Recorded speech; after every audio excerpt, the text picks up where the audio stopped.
ወላጆችን ከሚያሳስባቸው ነገሮች አንዱ ህፃናት ከተከተቡ በኋላ የሚፈጠረው ህመም ነው። እነዚህን 5 መንገዶች በመጠቀም ወላጆች ከክትባትን ተከትሎ የሚመጣ ህመምን መቀነስ ይቻላል። የመጀመሪያው ህፃኑን የእናት ጡት ወተት ማጥባት ነው። ህፃኑ የእናት ጡት ወተት በሚጠባበት ሰዓት የእናት ጡት ወተት በባህሪው ጣፋጭ በመሆኑ እንዲሁም ህፃኑ ሳያቋርጥ የእናት ጡት ወተቱን በሚጠባበት ሰዓት ህመሙን እንዲረሳ ያደርጋል። ሌላው ደግሞ ጡጦ የሚጠቡ ህፃናት ከሆኑ ፓሲፋየር ወይም የእንጀራ እናትን በሚከተቡበት ሰዓት መስጠት ህመም ስሜት እንዲቀንስ ያደርጋል። ሌላ ሁለተኛው ህፃኑ የሚከተብበትን ቦታ ከመከተቡ በፊት በስሱ ቀስ አድርጎ አሸት ማድረግ ይመከራል። ይህ ቀስ አድርጎ አሸት ማድረጉ ከሚታሽበት ቦታ ወደ ጭንቅላት የሚተላለፍ መልእክት አለ።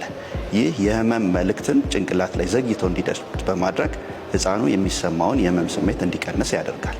ሌላው ሶስተኛው መንገድ ህፃኑን በሚያስከትቡበት ሰዓት ህፃኑን በጭናቸው ላይ አስቀምጠው እንዲሁም ደግሞ ወደ ራሳቸው ቀረብ አድርገው ቅፍ አድርገው በመያዝ ማስከተብ ያስፈልጋል። ይህ በሚሆንበት ሰዓት ህፃኑ እንዳይጨናነቅ ያደርጋል። እንዲሁም ደግሞ ህፃኑ ምቾት እንዲሰማው ያደርጋል።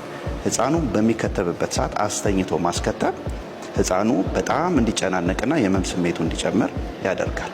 ሌላው አራተኛው መንገድ የህፃኑን ትኩረት የሚወስዱ ለምሳሌ እንደ መጫወቻ እና ወላጆች ለምሳሌ ለህፃኑ በመዘመር እንዲሁም ደግሞ የሚወደውን መጫወቻ በመስጠት ሌላው ደግሞ የሚያያቸውን የተለያየ ቪዲዮዎች በስልክ ወይንም ደግሞ በታብሌት ላይ በመክፈት ህፃኑ ትኩረቱ እነሱ ላይ እንዲሆን በማድረግ የህመም ስሜቱን እንዲቀንስለት ያደርጋል። ስለዚህ እነዚህን ነገሮች ወላጆች ለህፃኑ በማድረግ በክትባት ጊዜ የሚፈጠርን ህመም መቀነስ ይችላሉ። ሌላው ከፍ ያለ ህፃናት ከሆኑ ደግሞ ክትባቱን ከመውሰዳቸው ቀደም ብለው አንደኛ ስለ ክትባቱ ጠቀሜታ፣ ሁለተኛ ደግሞ ክትባቱ እንዴት እንደሚሰጥ፣ ክትባቱን ከተከተቡ በኋላ ደግሞ የሚኖረውን ስሜት ለልጁ በደንብ ማስረዳት ይመከራል። ሌላው የመጨረሻው ደግሞ ክትባቱን ከተከተቡ በኋላ የሚመጣው የክትባቱ አካባቢ የሚፈጠር የመቅላት ስሜት፣ የማበጥ ስሜት ሊኖር ይችላል።